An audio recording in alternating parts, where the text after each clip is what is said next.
So enough Bob Dylan for you. Thank you for rejoining the journey of Aeneas.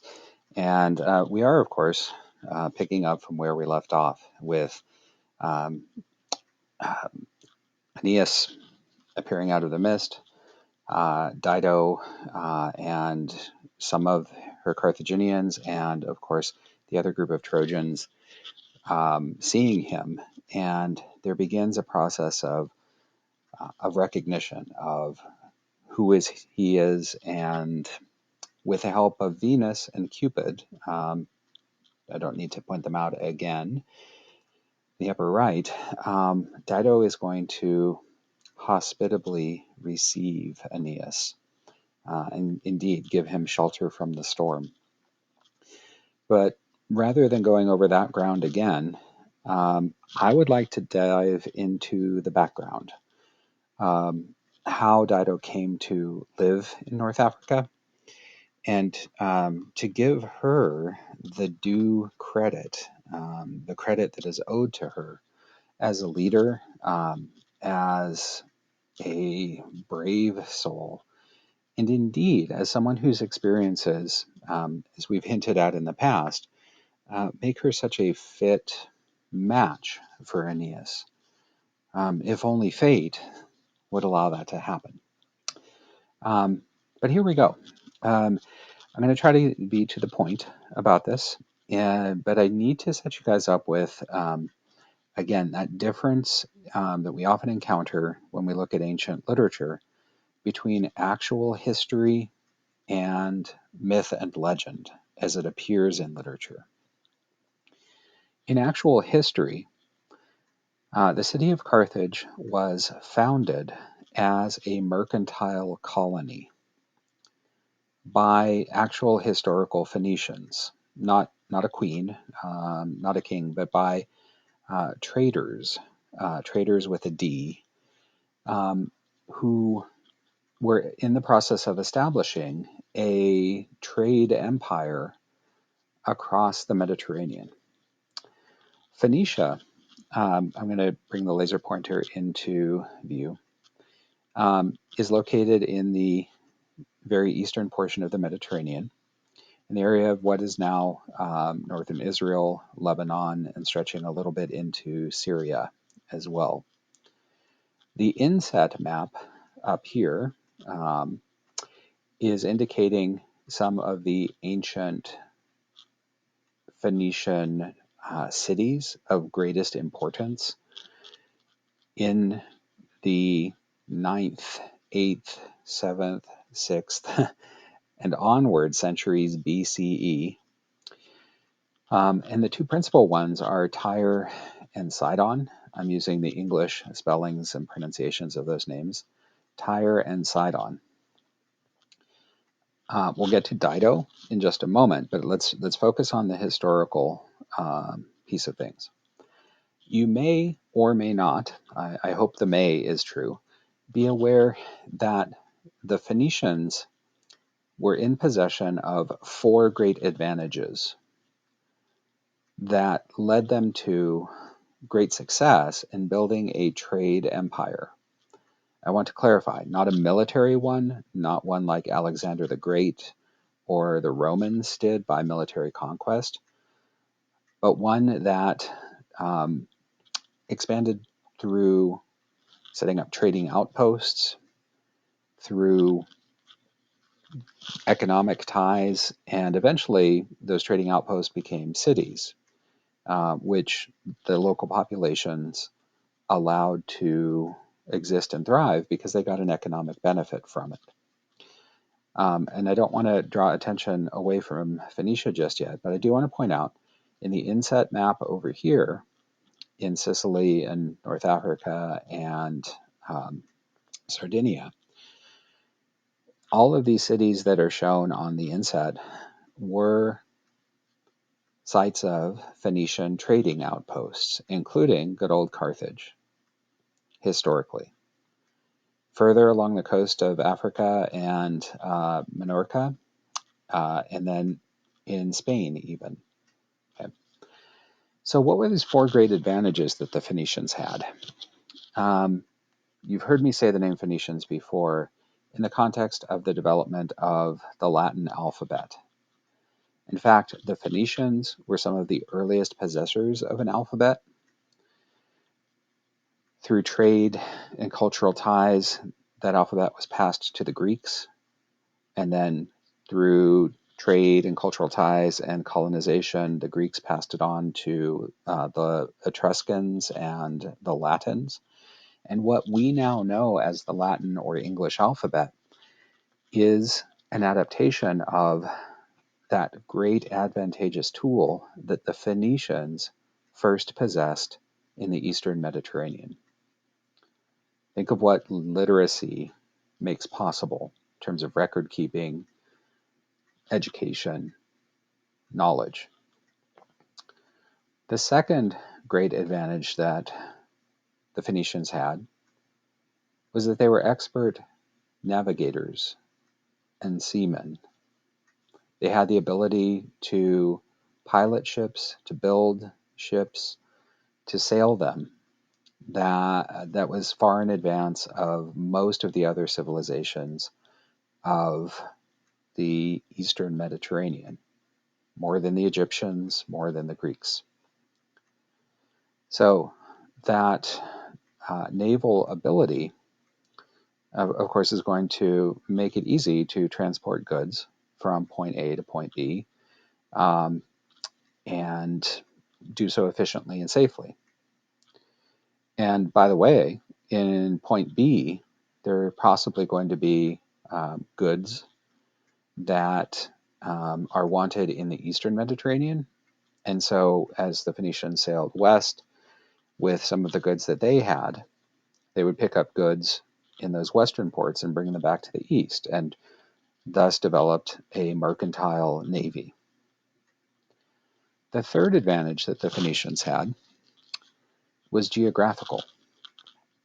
They were at the western end of many of the trade routes, the overland trade routes that crossed Asia, whether from the Arabian Peninsula, where a lot of spices and perfumes and other valuable things grew and were processed, or out of India, similarly, or out of China, similarly, and where there was also silk. So Phoenicia was prime real estate for being an ending point for overland trade routes. And of course, guess what the Phoenicians can do with the goods that come their way from the east? They can put them onto ships and transport them. Okay. Finally, the fourth advantage, and I know this is running long, but bear with me, is that the Phoenicians had exclusively developed a technology to extract the color purple, the ancient color purple, from a shellfish that grew in the waters off the coast of Phoenicia. And I apologize, I'm not going to write it on the slide because technology is not my friend. The mollusk is called the murex, M-U-R-E-X. Sometimes it's spelled M-Y-R-E-X. And its shell has a purple spots and tints to it. And the Phoenicians pioneered and developed and kept secret a means to extract that color from the shells and turn it into a dye, which could be used on fabric, leather, and other things. And as you are no doubt aware, the color purple, with its associations of wealth and power, was in high demand. That made the Phoenicians, as a culture, fabulously rich through trade and navigation. The alphabet and their, excuse me, and the goods that they had made them welcome in the lands of the Western Mediterranean. Maybe not so much in Italy and Western Sicily, where Latins and Italians and Greeks were located, and they didn't, I don't want to say they didn't want to give up control of their ports and so on. But in the far western Mediterranean, they were welcomed, given land to set up colonies, and those colonies thrived until eventually both the Greek cities of Sicily and southern Italy, and eventually the Romans, um, waged war with the Carthaginians and the other Phoenician colonies, and took over those trading routes. Now that's history, but we're interested in myth and legend. That's where we are with Aeneas. And what I'd like to say very, very quickly as we make this transition is that in myth and legend, the foundation of Carthage occurs about 300 years earlier than it did in history. And it was founded, as you know, as you'll recall, by Dido, who had fled as a sort of refugee from her homeland. Many of you are going to remember the introduction to, I believe it was chapter 11, where it mentioned background about Dido. If my retelling of this is too repetitive for you, I'm sorry. But I'd like you to recall that Dido was married to a fellow Phoenician named Zacchaeus. Dido was in fact a princess of Phoenicia. Her brother Pygmalion inherited the throne from their father, Belus. His name is not important. But Pygmalion had inherited the throne. Dido, as princess, had been a much sought after wife in the kind of, pardon me for saying this, sexist hierarchy of the ancient world. And she had in fact married a man named Zacchaeus, who was Phoenicia's richest man in myth and legend. Virgil doesn't give us a lot of information about how he made his money, but we can kind of picture the idea. And Dido and Zacchaeus had lived happily as husband and wife, without child though, until stealthily, secretly, Pygmalion, out of greed and jealousy, murdered Zacchaeus. Now, I'd like to back up a little bit and tell you the circumstances of that murder. First, explaining Pygmalion's greed. Well, greed is what it is. Pygmalion was not content just with power. He wanted Zacchaeus' wealth. He was also jealous because Zacchaeus was richer than he was. And these twin vices drove him to utterly ignore what was right. After all, he was murdering the husband of his sister. He was murdering a man who was innocent of any wrongdoing. And Pygmalion secretly murdered Zacchaeus as Zacchaeus was standing at the altars of the gods in his home. He had a shrine to the gods in his home and was praying and conducting sacrifice. We're told that unbeknownst to Zacchaeus and totally unknown to anyone else, Pygmalion approached Zacchaeus from behind and murdered him. Then secretly dragged and hid the body away. There was no trace of the murder. And so when the next day, the next evening, I don't know quite all the details, Dido and Zacchaeus' household were looking for him, he was nowhere to be found. Now, before we focus on Dido and her reaction, what I'd like to note also is that Pygmalion had made the assumption that all of the treasure would be stored easily available in Zacchaeus' house.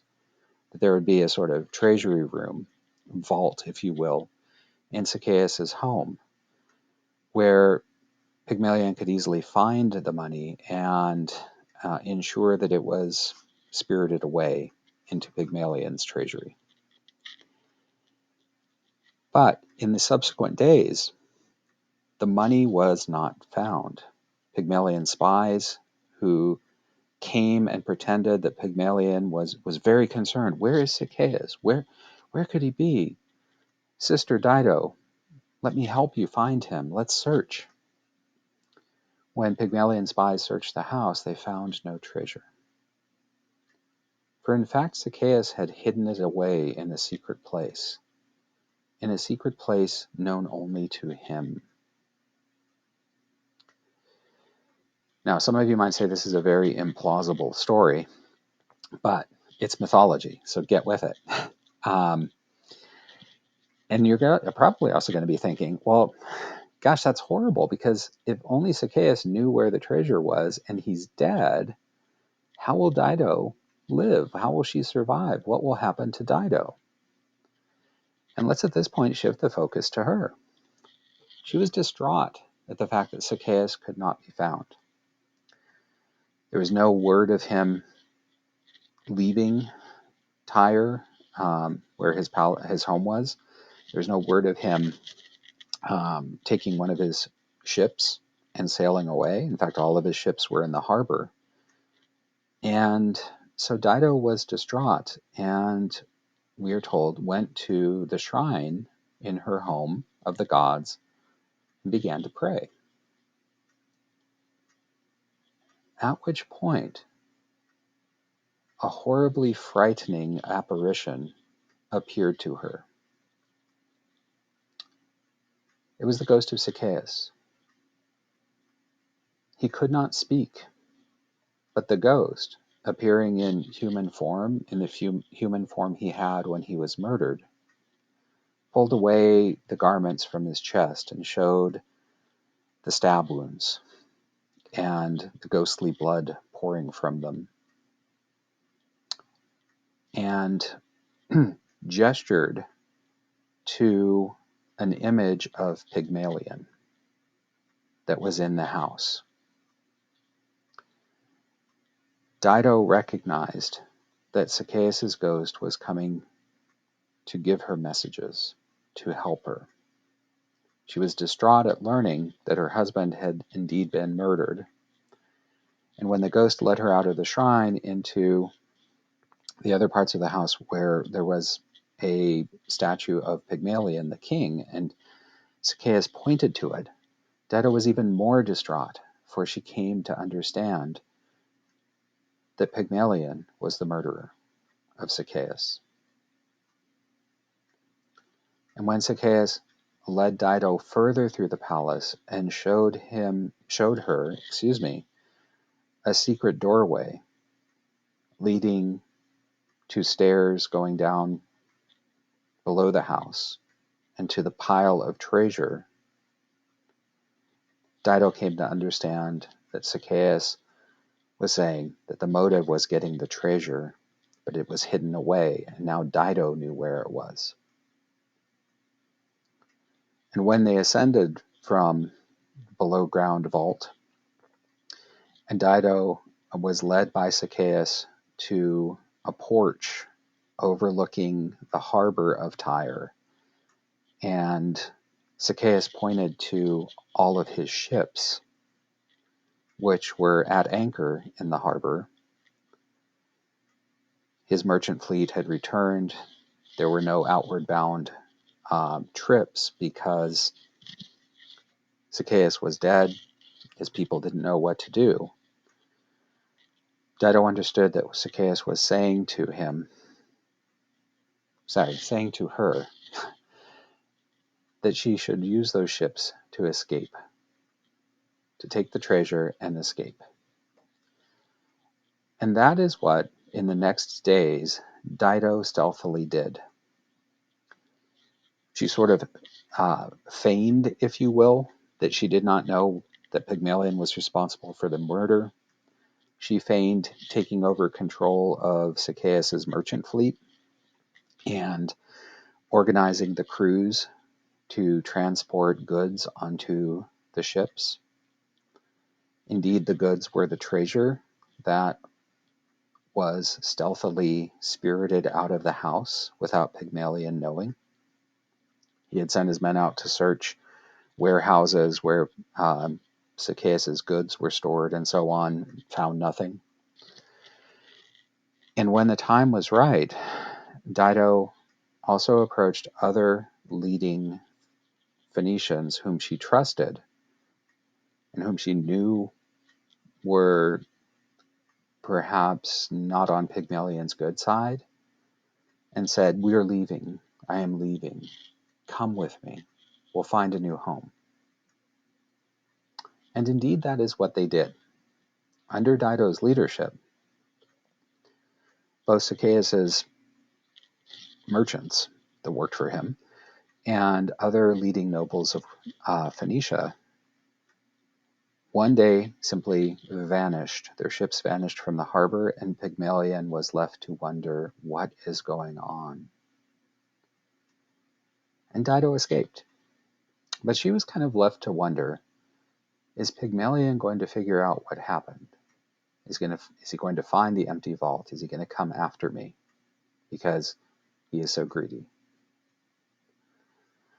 All right.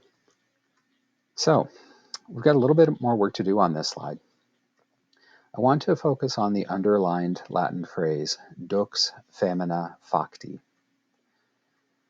It's a quotation from Virgil's Aeneid. It's a quotation, it's actually in the mouth of Venus, when Venus in disguise tells Aeneas where he is and about the city that's just over the hill and who rules there.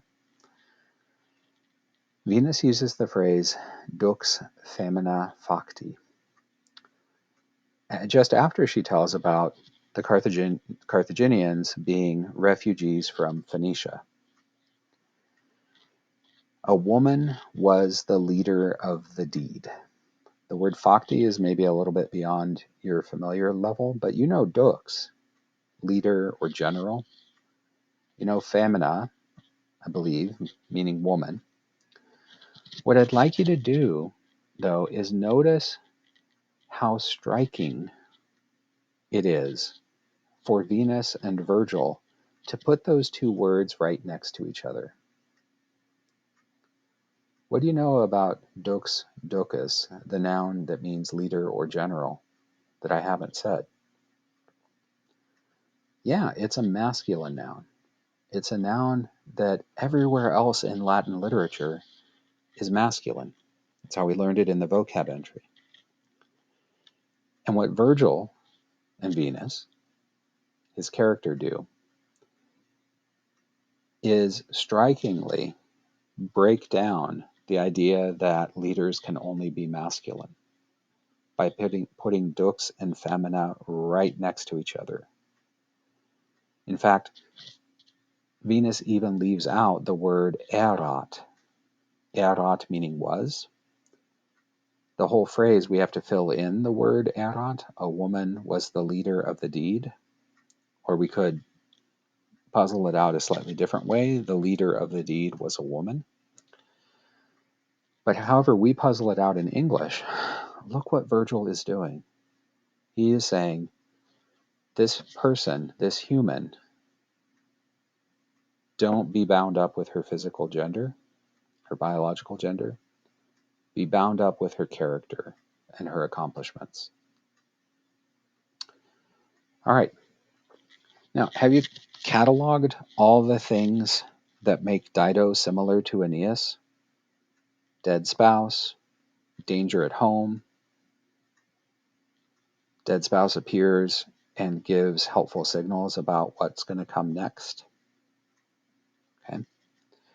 Now, the one thing that's going to be different in all of this is that Dido, at some point in her journey, and Virgil does not make this 100% clear in the Aeneid. One thing that Dido did in her journey, we are told, is that she made a vow. she made a promise that she would never remarry, that she would never take a second husband. We get a hint that she may have done that after Zacchaeus' ghost reappeared, or maybe just before Zacchaeus' ghost reappeared, that Dido appeared at the altar, and as part of her prayers, she may have said, "Oh, Zacchaeus, I miss you so much. I promise I will never marry again. Where are you?" And that might be the moment when Zacchaeus' ghost appeared. But Virgil doesn't make that clear. The big point I'd like to make, though, is we learn that Dido made a vow that she would never marry again. Just contrast that with Aeneas. Remember when Aeneas left Troy, he had received word that he would marry again in Italy.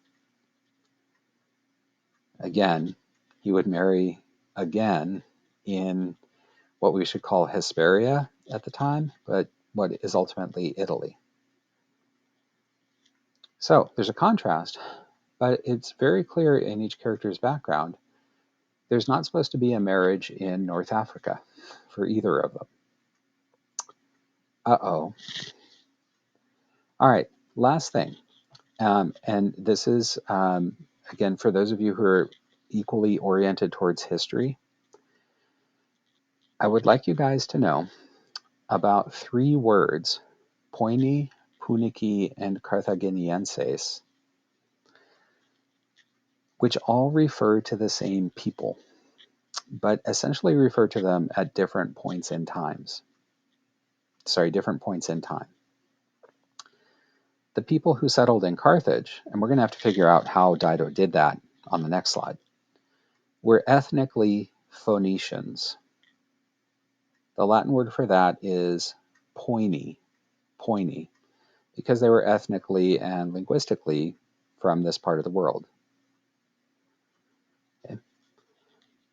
Over the course of time, though, how do I want to say this? The idea that they were Phoenicians kind of faded away a little bit because Carthage was established, these other colonies were established, and they were not anymore nationally Phoenician. They were not by nationality Phoenician. They were instead Phoenician-ish. Phoenician-ish. And that's where the Latin word punici comes into play. Okay.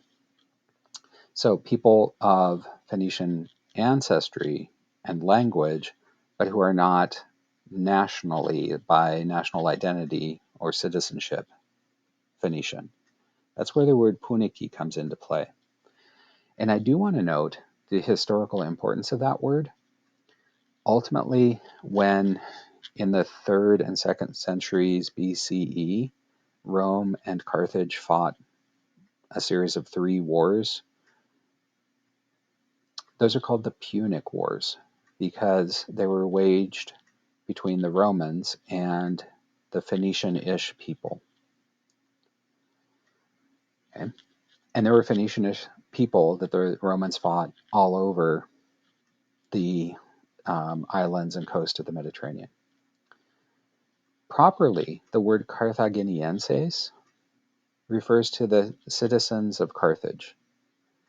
The citizens of Carthage who were mostly ethnically Phoenician, but had also come to include, by the time of the Punic Wars, the citizens of Carthage included people who were ethnically Berber. Berber is a people indigenous to North Africa. They included other indigenous people that the Phoenicians incorporated into their city. So Carthaginians is a designation by citizenship. Punici, ethnic and linguistic background. Poini, well, that goes back in time to the founding of the city. Hopefully that's not too confusing. Now what I want to do is carry forward, kind of get us moving on to how Dido actually established a place for her people in North Africa. This is complicated. You're going to eventually take notes on all the names here, but let me backtrack a little bit and remind you that with a fleet of ships and Zacchaeus' treasure, and Dido now assuming the role of queen of these people, they had fear that Pygmalion might track them down and attack. And so they wanted to find a place that was distant enough that that would be unlikely, and a place where they could settle and build a walled city and become the rulers of that land. Where they ended up settling, over here in North Africa, was not uninhabited. There were nomadic, tribal peoples, people commonly used to controlling large areas of land, but not living in cities, but moving about sort of in intense and mobile structures, you relying on horses to migrate from this part of the land to that part of the land. You know what nomadic societies are like. Think of, for example, Native American plains who lived in the plains and so on, or the nomads of Central Asia that eventually produced Genghis Khan. But at this time, one of the principal tribal groups that was living there in the land of North Africa without a particular capital city was a people called the Gaitullians. The name is going to sound a little bit alien and foreign to you, but there were the Gaitullians and the Nomades and the Barkai and other tribal groups which controlled large areas of the North African coast. The Gaitullians controlled the spot where Dido and her ships landed in what proved to be an excellent natural harbor, okay? Where Carthage is eventually built. It's in this nice recessed bay area, so offering protection from storms and so on. And it has a great harbor, which a mercantile people traveling by ship would want. The king of the Gaitullians was a man named Yarbas. You can see his name. You can hear it, Yarbas. And Yarbas was a demigod. Without getting too lost in detail, you may know about the important North African god Ammon, Ammon, sometimes linked to the Egyptian god Ra, Ammon-Ra. Sometimes his name is spelled with an H, Hammon. It's pronounced with an H.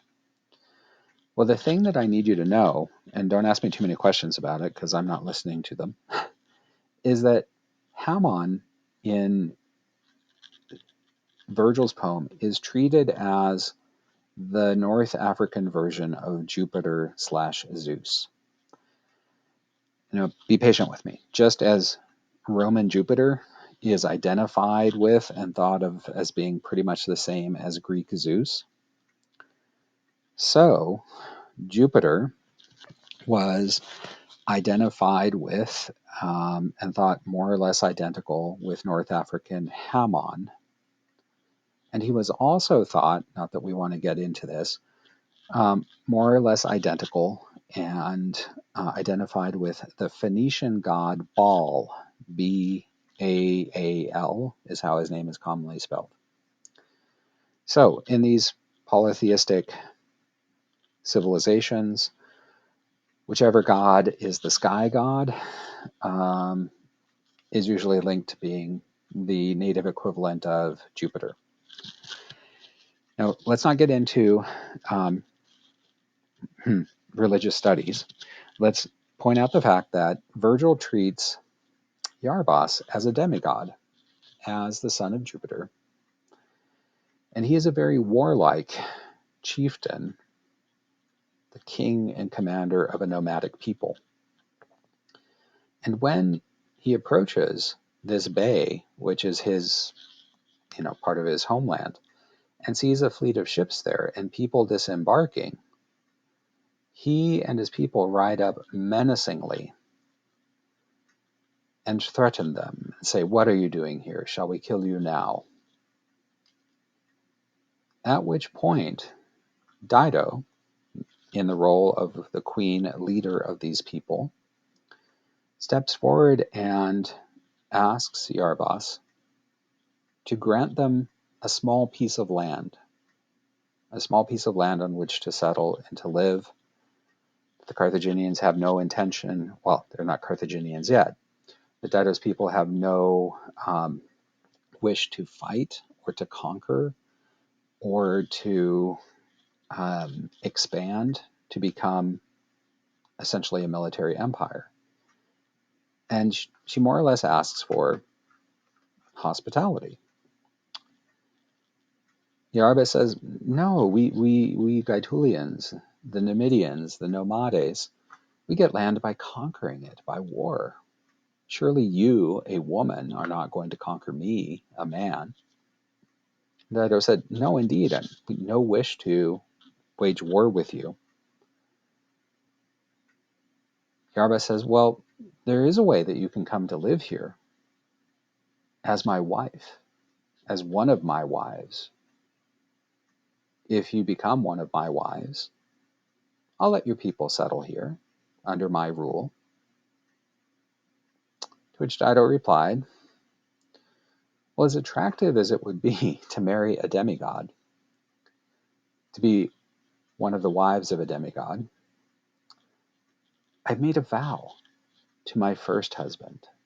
He was cruelly murdered, and I'd made a vow that I would never remarry. And I don't want to dishonor my husband, my former husband, by breaking that vow." Now, this is something that Iarbas didn't like, but he could understand it. Think about his mindset for a moment. He's a man used to having multiple wives. He wants them to be loyal to him as the husband of those women. So he wants female loyalty and female submission. And here is Dido saying, "I was loyal and will remain loyal to my first husband." So there's something about Iarbas that says, okay, I'm not going to force her into marriage. I'll let that be. At that point, Iarbas says, "Well, I don't see a way for you to get land then, if you will not marry me." Dido at that point suggests, "Well, let me buy land. In my ships there is treasure. I will have it brought ashore, and I will buy land from you." This is an alien idea to Iarbas. Sure, there's treasure, sure, there's money, sure, there's wealth in his world, but in his world, that is achieved by warfare, by gaining it through warfare, by conquering and plundering. So he says, "Buy? Well, you'd have to have so much treasure to buy land. But all right, let me see the treasure." And when Dido brings a portion of her treasure ashore and offers it to him, Iarbas is indeed impressed with the treasure, but not impressed with the idea of buying and selling. And so he thinks he can outwit Dido with the following offer. He says, and please, please, please, please don't read the caption underneath. Let it be a surprise. Okay. This engraving, I don't trust you, so I'm going to try to obscure all of this. This engraving shows a scene where you have some of Dido's followers, some of Iarbas's followers, Iarbas depicted in unusual guise, a city in the background, and by the way, that city is eventually going to be Carthage, but as we have seen many times in artwork, multiple moments in a story are told in the same visual image. But let's focus here on Dido with her crown. And let's notice that there is an ox hide here. And let's get back to the story. Yarba says, "That's a great amount of treasure. I'll take it, and I will give you in return as much land as you can contain within this ox hide." Within an ox hide. The ox hide isn't part of the story yet, because there's an actual ox that has to be killed first. Apologies for the slip up in my narrative. Yarba says, "I'll give you as much land as you can contain in an ox hide for that treasure." Yarbus thinks he's going to get a really great deal, and that Dido would have to be really, really stupid to accept it, because he's hoping she won't, and then they'll go back to the whole war thing again. But Dido says, "I will accept your offer. Let us make a sacrifice of an ox to your father Hammon, to my god Baal, and as we make the sacrifice, we will swear an oath that I will give you the treasure, and you will give me the right to live peacefully in as much land as I can contain within the ox hide." Yarba says, "Agreed." They make their prayers to Hammon/Baal, sacrifice an ox to consecrate their vow and to seek the blessing of Hammon/Baal for the deal that they've made. And as the scene here in the foreground shows, that ox was skinned, producing an ox hide. Now, very, very quickly, one of the things that I would like you to get on this from this slide is the word birsa. I'm going to put it up here. It's spelled in two different ways, birsa with a Y and then bursa with an A. Apologies for the messy writing. You'll see it again in just a moment in print. Bursa is a Greek word that means ox hide or hide of an animal. For those of you who are biologically inclined, we use the word bursa, B-U-R-S-A, in medical terminology and anatomy. I'm not going to digress and tell you what it means in those contexts. Too bad. We'll find out another day. But the birsa or ox hide is prepared, and then Dido says to her followers, "Now, men, Yarbus wants to give us as much land as we can contain with the ox hide. Here's how we will get enough land for us to settle upon, or a city." And she points to one of her men and tells him, "Trim from the edge of the ox hide, trim from one edge of the ox hide a strand of skin that is very thin." Picture it as 2 millimeters thin, 3 millimeters thin. And keep trimming around the edge of the ox hide so that we don't have a solid ox hide, but we have a long strand of it, a great long strand of it, as round and around the edge, a couple millimeters or 3 millimeters are taken away. Now, obviously, the Carthaginians didn't have millimeters, so please pardon that anachronism. But you can see in the background Dido's Carthaginian followers stringing out this ox hide and making a gigantic perimeter around land, including the two little capes that surround the bay where Dido and her men have landed. The strip of oxhide essentially encloses a great enough amount of land for Dido and her people to settle and begin building a city. One edge of the land is encompassed by the oxhide. The other edge of the land is encompassed by the water of the ocean. But Dido is containing that land within the oxhide. And as Iarbas watches this unfold, his face begins to redden. He begins to stomp his feet. He begins to, as he realizes that he has been outwitted by Dido.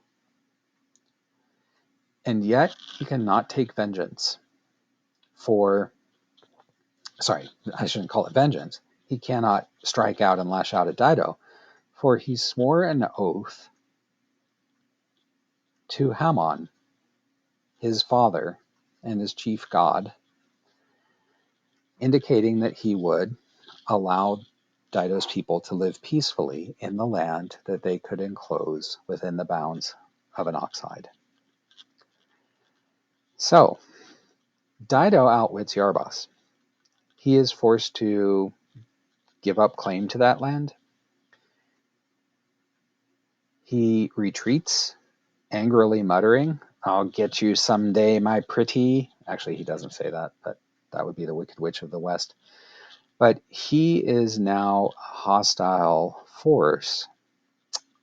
His people are now a hostile force surrounding Dido in North Africa, in the area behind their city. So Dido is brave and persevering through two potential threats. There's Pygmalion, and now there's angry Iarbas, who has been outwitted. But Dido persists in leadership and in building a city.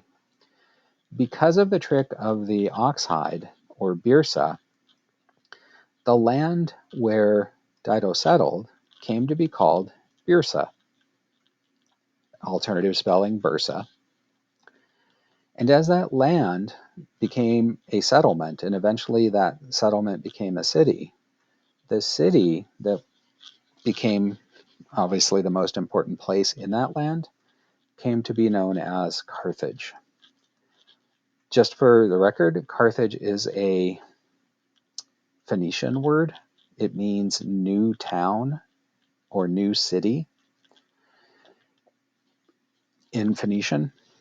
And think about how essentially appropriate that is, as Dido has successfully led her people from their old cities of Sidon and Tyre and founded a new city, Carthage.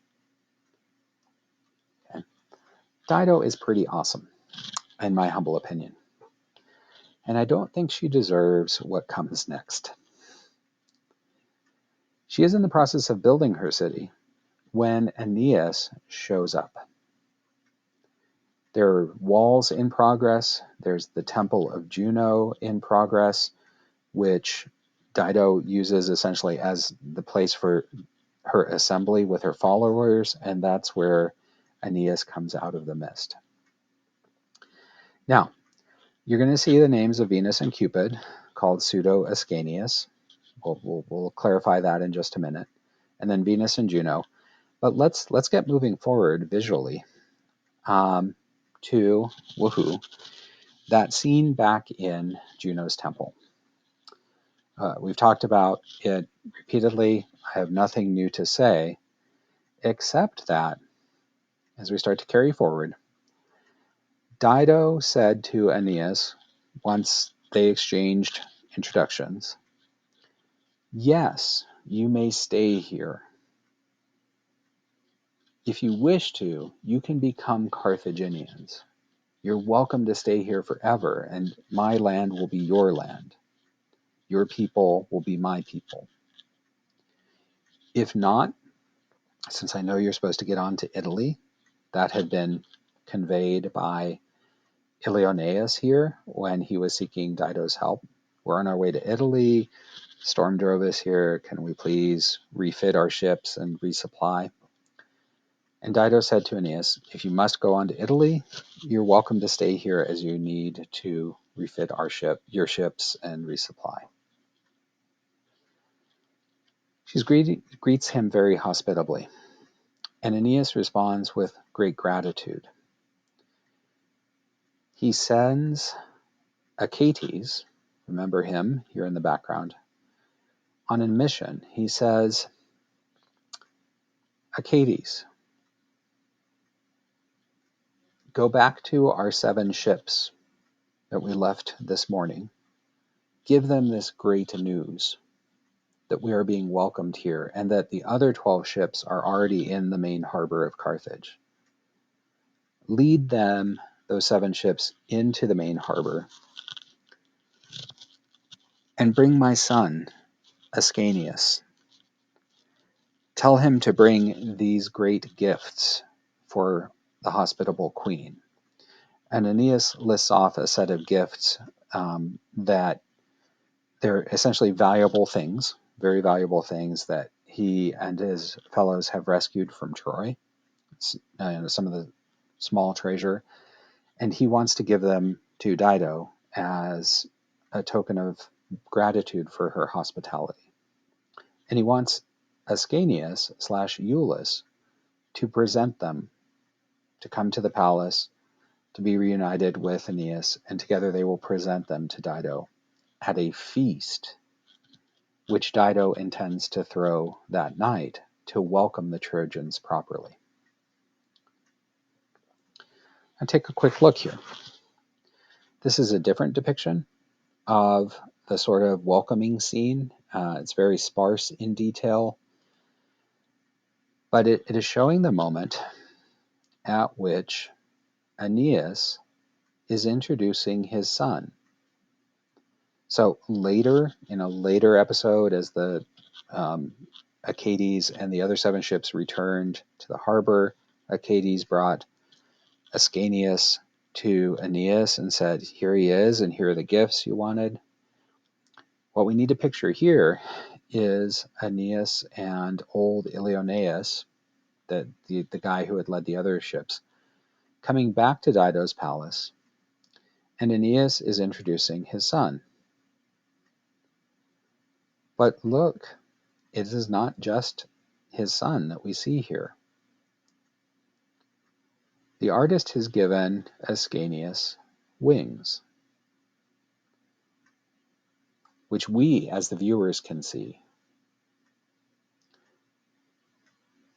He's also given Ascanius a quiver with arrows in it. And what I'd like to now point out is that in reality, this is not Ascanius. Aeneas thinks it is. Achates thinks it is. Dido thinks it is. She's never met him, but she accepts Aeneas's introduction and says, your son is so lovely. He's so cute. He looks just like you. He's like a mini you. Very lovely. But what Venus has done in the background is she has snatched Ascanius away, lulled him to sleep, transported him to one of her temples, and is hiding him away, and has begged Cupid to disguise himself as Ascanius. Remember this scene here with Venus pointing to Dido and Cupid up above. He's got his bow at the ready. Okay. The artist here is visually signaling what results here. That Cupid is supposed to disguise himself as Ascanius, and at the feast that Dido is going to throw for Aeneas and the Trojans, Cupid is supposed to work his magic. Remember, Cupid's arrows have the ability to cause love, an uncontrollable love, an irrational love. Well, Cupid applies the arrow to Dido at the feast. And she falls madly in love with Aeneas at that point. Not just because Aeneas is worthy in her eyes, but because she is tricked by Venus and Cupid. And the last thing I want to say very, very quickly before we move on to the next slide, and I know this is going long, is that Juno plays a role in this as well. Juno has seen that she cannot utterly destroy the Trojans. The storm didn't work to destroy them. The fates are not going to allow her to destroy them. When Aeneas and the Trojans get to Carthage, she says, let's use plan B since plan A failed. Plan B, let's make sure that Dido and Aeneas fall in love. That way they'll get married and Aeneas will stay in Carthage. He will not get on to Italy. The Italian Latin Trojan hybrid will never exist. Rome will never exist. Rome will never destroy my favorite city, Carthage. In fact, I can handle the Trojans living on as long as they are living on here and they become Carthaginians. Their Trojan identity and history will fade away. They'll become Carthaginians. So in a very, very odd scene, later on after the feast, and I'll explain, we'll get there, Venus and Juno, as much as they hate and distrust each other, they launch a scheme. Venus wants Dido to fall in love with Aeneas so that she won't cause her Carthaginians to attack the Trojans. Juno wants Aeneas and Dido to fall in love so that Aeneas will never get to Italy.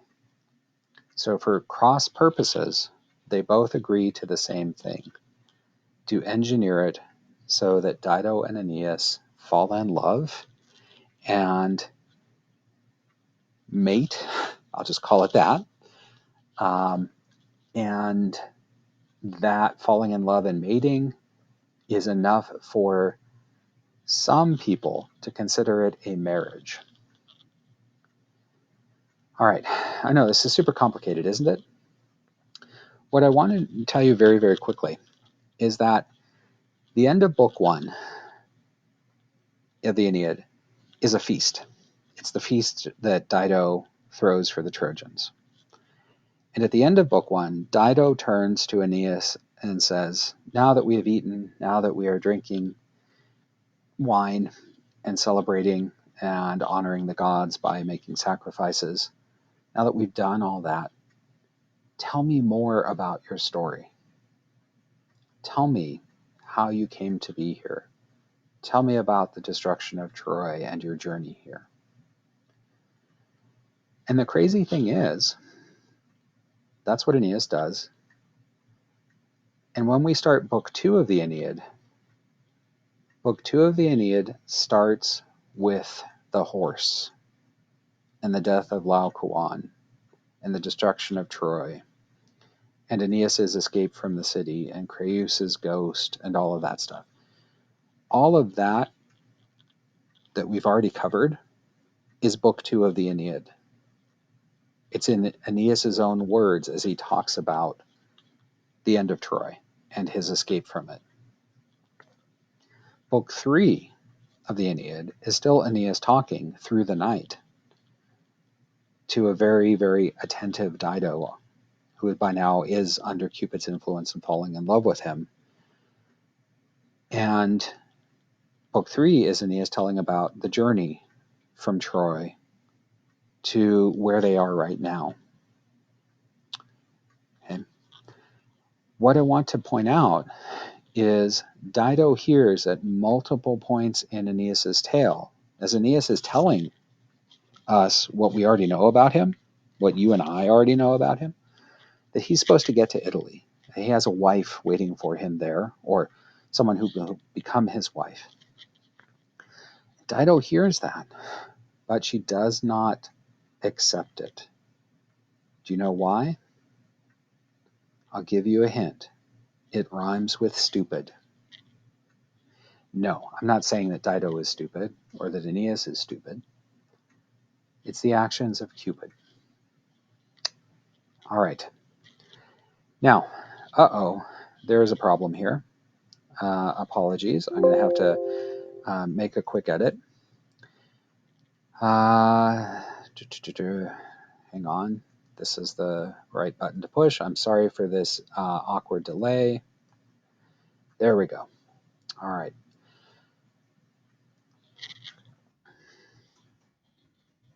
After the feast, Dido and Aeneas spend days together. Dido begins to fall in love and to act on that, but she holds back because she remembers her vow to Sichaeus. Her sister Anna kind of pushes Dido towards love. She says, love will be good for you. Aeneas can help protect us from Iarbas. Aeneas, if Pygmalion shows up, Aeneas can help protect us. We'll be stronger. In any case, Dido gives in to love, and Venus and Juno make sure that it happens. They conspire to make sure that during a hunt that is arranged on horseback, you can see the horse in the distance, where Dido and Aeneas will engage in hunting, chasing wild boar and lions and tigers and bears. Okay, maybe not all of those. But together, the Trojans and the Carthaginian nobles are going to go out and hunt. And Venus and Juno conspire to cause Dido and Aeneas to be separated from the rest of the hunters. Look at the two cupids up here. The cupids are cupids, but they're kind of visually standing in for Venus and Juno. And look what's in front of the cupids.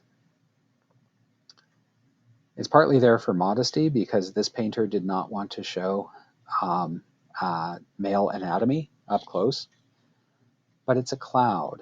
It's a storm cloud. Storm? That doesn't bode well. And Venus and Juno send a storm in the middle of the hunt that causes Dido and Aeneas to take shelter in a cave. As they're running from the lightning and thunder and the rain that's beginning to pound down, they come to a cave separate from the rest of their comrades. The artist is showing everyone else fleeing in a different direction. And Dido and Aeneas take shelter in the cave. And as Virgil describes it very delicately, that is where their love takes on physical manifestations. As Virgil describes it, Juno, as goddess of marriage, is present outside the cave and calls it a marriage. Okay. All right. This is very problematic because, as we know, fate and destiny are for Dido not to marry again if she keeps her vow, and for Aeneas to marry only in Italy. That goes on. Okay. Their relationship goes on after the storm. In fact, over the course of the winter, Aeneas and his men begin to help the Carthaginians build the city. Dido and Aeneas, it is clear, begin to have a true relationship that's openly known. A lot of the Carthaginians are kind of shocked at it, but they say, okay, Dido must know what she's doing. A lot of the Trojans are shocked at it because they're thinking, we're supposed to get to Italy. What are we doing here? And yet they know that in the winter, it's a bad time to go back onto the sea. So there are grumblings among the Carthaginians and the Trojans there. And then rumor comes to Iarbas. Fama volat. rumor flies. You might remember that phrase of the day from Latin 1, fama volat. Rumor flies to Iarbas. And the Iarbas learns that Dido has taken a man into her bed, and that she calls it a marriage. And Iarbas prays to Jupiter, Ammon, his father. Now pause for just a second. You would think that Iarbas might be so enraged that he would attack Carthage and try to kill Aeneas, punish Dido, all that sort of thing. But remember, he is bound by the oath that he swore to the gods that he would let the Carthaginians live in peace. He isn't bound by an oath not to pray to Jupiter / Hammon / his father to send word to Aeneas that he must go. So Iarbas prays to Hammon, his father.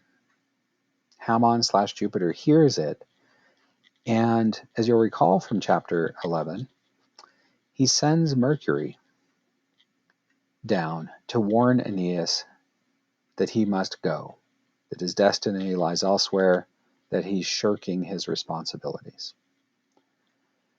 We can't get into all the details. I just want to point out the illustration on the right. Aeneas looks none too happy to receive the news from Mercury. And I want you guys to notice in the background this tree that Aeneas is behind Aeneas on the land of North Africa. I guess it's a palm tree. It's almost visually turning into the mast of a ship. Obviously not the mast of a Roman ship, but the mast of a ship of time period of the late Renaissance when this painting was made.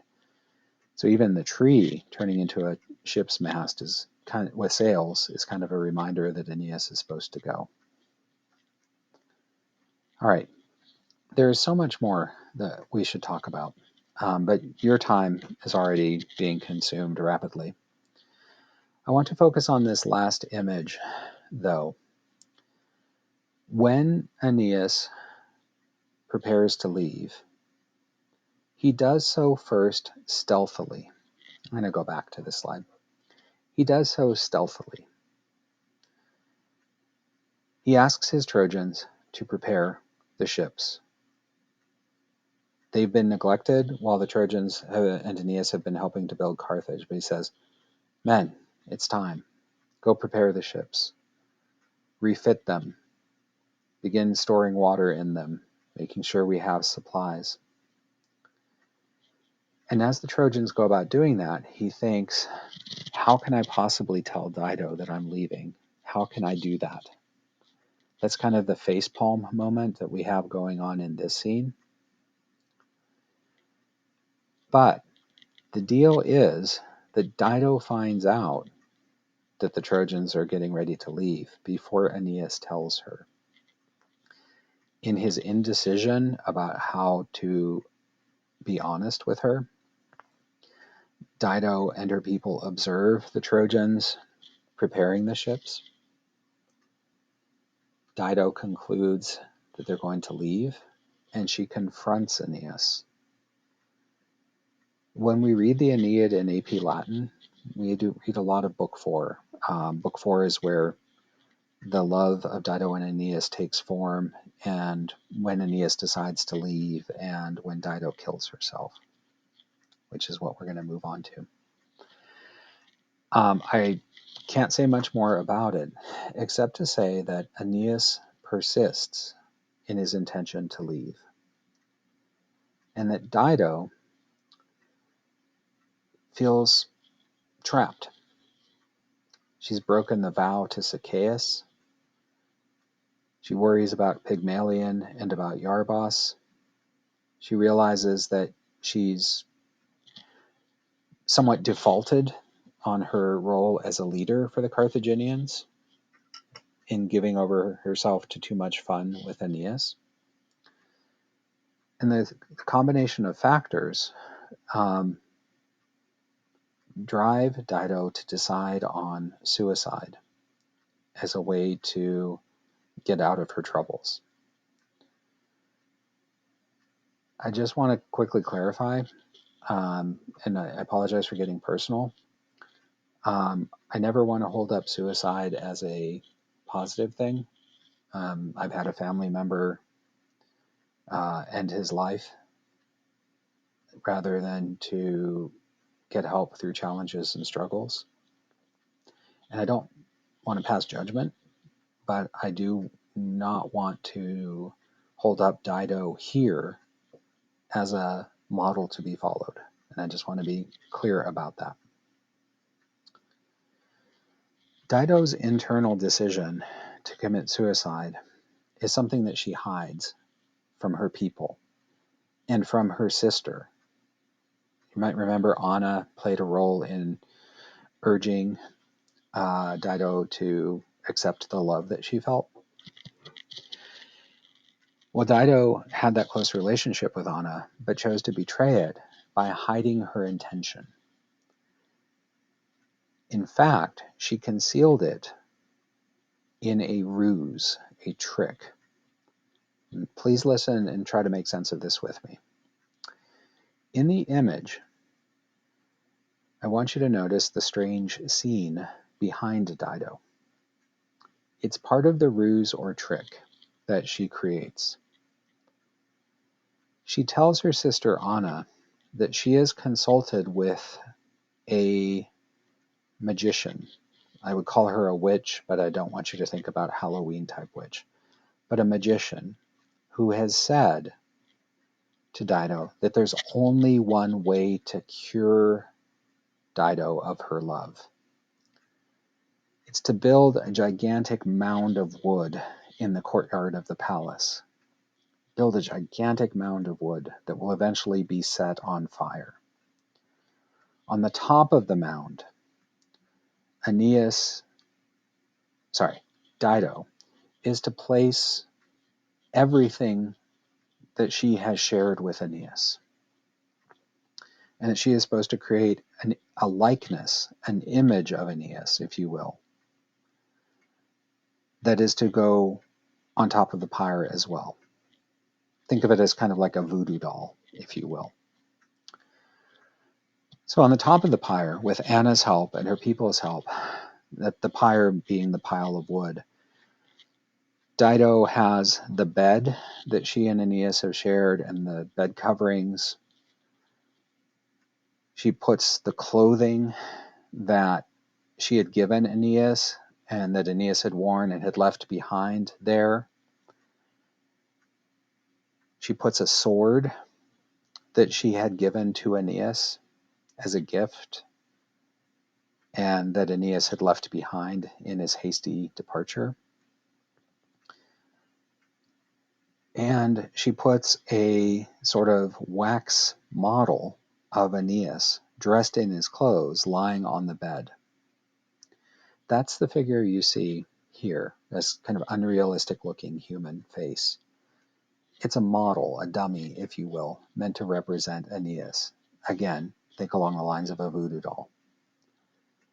And what Dido tells her sister and her people is that she will go to the top of the pyre and pray for release from love, and then she will set the pyre ablaze. She will burn it all up, and through the burning of the model of Aeneas and all of his belongings, the love will be lifted from Dido. She'll be released from it. The secret part of her plan, though, is that she draws the sword that Aeneas has left behind and stabs herself through the chest 3 times. As she is preparing to die, she curses Aeneas and his descendants and says, although you may get to Italy, may my people, the Carthaginians, always be the enemies of you and your descendants, the Romans. May there be eternal hatred between our peoples. With that, she kills herself, stabbing herself 3 times, preparing to die. Her death is so difficult, though, because Virgil makes it clear that Dido is dying before she is supposed to. She is dying before she is supposed to. That her soul struggles to leave her body, and Juno has to send her messenger goddess Iris down to release Dido's soul. And indeed, Dido's soul is released. When word of what has happened reaches Anna, because some of Dido's servants had seen her stab herself, they sent word to Anna that Dido has done this. Anna comes and tries to revive Dido, but fails. And at this point, as we leave the scene in Dido's palace, we get the image of Anna lighting the pile of wood. And what was to be a magical ritual becomes a cremation ritual. And as the fire and flames and the smoke rise up into the sky, they become visible to Aeneas and his men, who have just taken ship, released the anchor stones, and begun sailing away to the north. And Aeneas's last sight of Carthage is this cloud of dark smoke rising from the center of Dido's palace. All right, that makes an ample tale for today. A sad one, sad ending point to be sure. I apologize for the length of this and the fact that it's coming to you at a late time, but that's enough for today. I hope you're well and stay well, and we'll catch up next week. Ciao, ciao, people.